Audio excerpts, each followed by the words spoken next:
Em 1981, essa história ocorreu em Pacaembu, interior de São Paulo, e ganhou repercussão nacional. E a história chocou, na época, o Brasil. Isaura, uma adolescente de apenas 13 anos, passou a dizer não ser mais ela, e sim o primo que ela nem havia conhecido. A morava distante dele.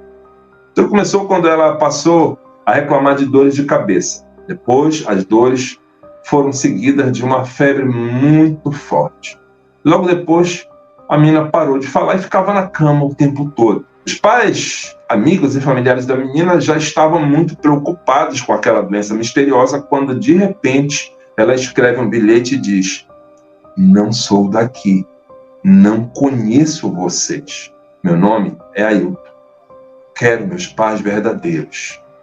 Quem é Ailton? Vou mudar aqui para vocês. Esse aqui é o menino Ailton. Estaria incorporado na Isaura.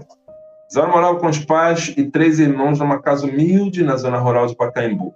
Quando leram o nome Ailton no bilhete, seus pais logo imaginaram que poderia tratar-se de um primo distante que havia morrido afogado num rio e que Isaura nunca chegou a conhecer. Ailton Machado da Silva morreu 3 anos antes em São João do Pau-d'Alho, distante cerca de 80 quilômetros de onde Isaura vivia. Os pais de Isaura ficaram muito intrigados com aquilo que estava acontecendo.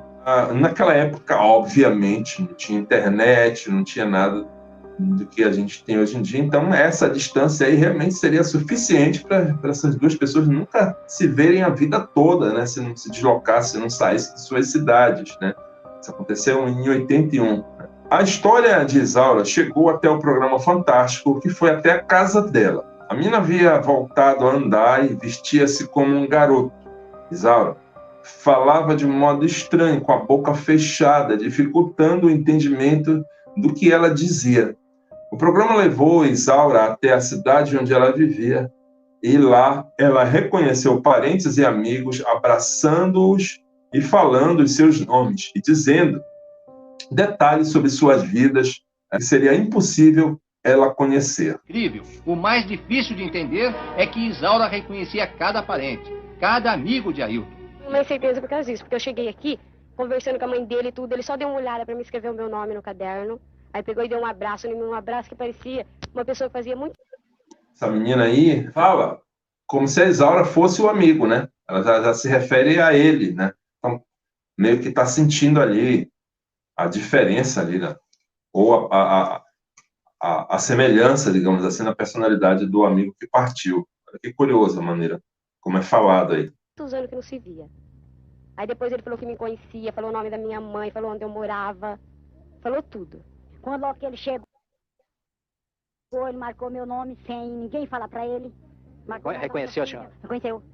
Ele não falou quem era, mas escreveu. Por que você veio? Isso aí, claro, quando tu assiste o vídeo inteiro, né, tu entende melhor que a Isaura, incorporada, supostamente incorporada ou possuída pelo espírito do menino Ailton, já entrou na cidade reconhecendo tudo, os lugares, as pessoas, né? E detalhe, a menina nunca tinha ido lá. A menina nunca conheceu nem esse garoto que faleceu, nem o lugar onde ele vivia. E, entretanto, quando chegou lá, parece que era a coisa mais familiar do mundo para ela. Por que você voltou?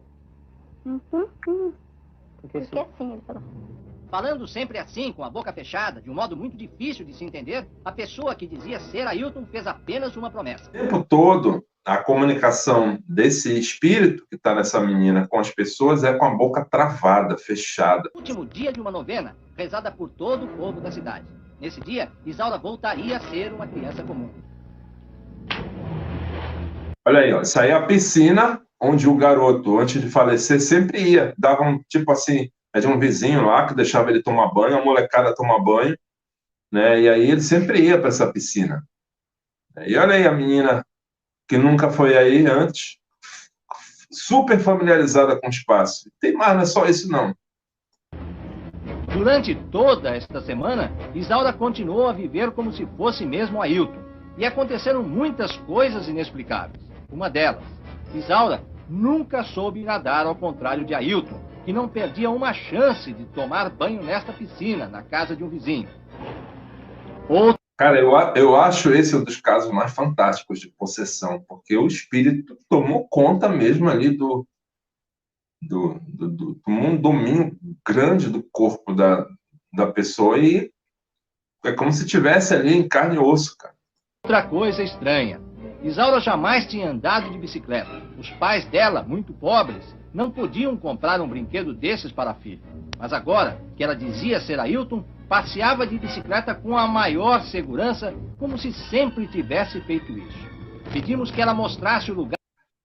Essa parte aí, gente, que eu acho assim o trecho mais interessante da história toda. O repórter chega e pede para mostrar onde foi que o menino que se diz estar ali no corpo da Isaura, como foi que ele morreu, onde foi que ele morreu, né?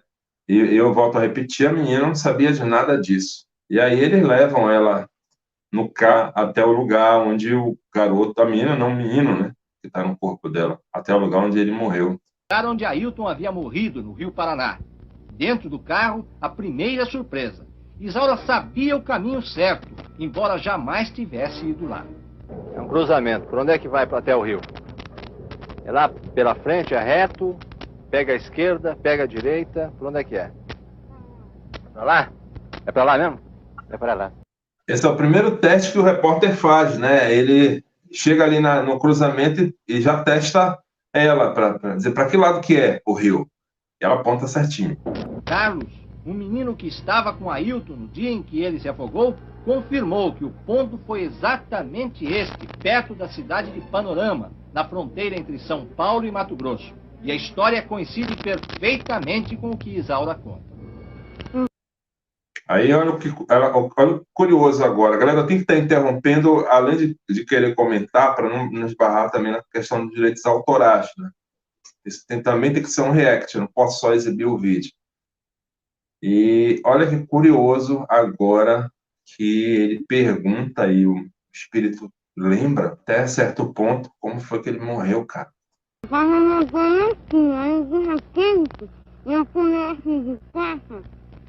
Eu não sei o que aconteceu, não. Bom, você disse que você estava aqui e de repente você pulou de costas e não sabe exatamente o que aconteceu. É isso que você disse? Você bateu a cabeça em algum lugar? Qual é a última coisa que você lembra? Eu fiquei tonto, sabe? Você ficou tonto? Fiquei. Daí? Aí eu fiquei tonto, aí a água foi me carregando. Você ficou tonto e a água foi te carregando. Olha que curioso, hein, gente? Um espírito lembrando da passagem dele. Foi. A Isaura, dá para ver um pouco o olho, né? Possuída ali pelo espírito do Ailton. Todas aquelas coisas deixaram as pessoas, incluindo os repórteres do Fantástico, impressionados. Estou vendo um vídeo. E a família do Ailton, inclusive, não tinha dúvida de que ele havia voltado. Eles se convenceram de que ali estava o espírito do filho deles. Sem saber o que fazer, os católicos de ir à missa todo domingo, os pais da Isaura foram buscar ajuda com o pároco da cidade, padre Dimas Martins, que respondeu que o que estava acontecendo ali com aquela menina não estava no campo da fé. Sem duvidar da menina, ele acreditava que aquilo tratava-se de um fenômeno puramente parapsicológico. O programa Fantástico foi atrás da opinião do médium Chico Xavier. E o Chico Xavier respondeu à equipe que o espírito do Ailton havia voltado porque ele ainda tinha alguma missão para cumprir na Terra. Mas ele disse que a manifestação era passageira e que não deveria perdurar. Após um tempo na cidade de Ailton, Isaura, ainda vida por seu espírito, afirmava que para ir embora ela precisaria que as pessoas da cidade fizessem uma novena para o seu espírito.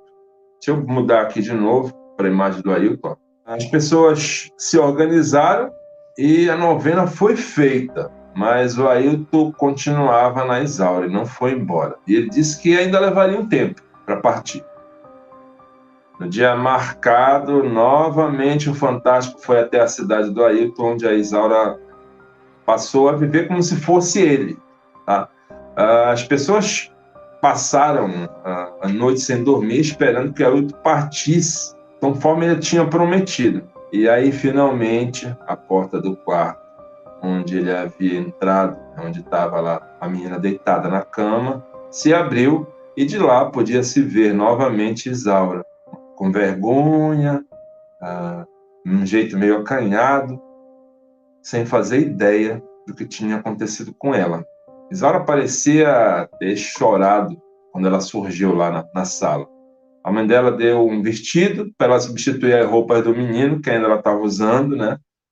E ela chegou a falar com o repórter e disse que lembrava dele enquanto estava como o menino Ailton e que ele não iria mais retornar.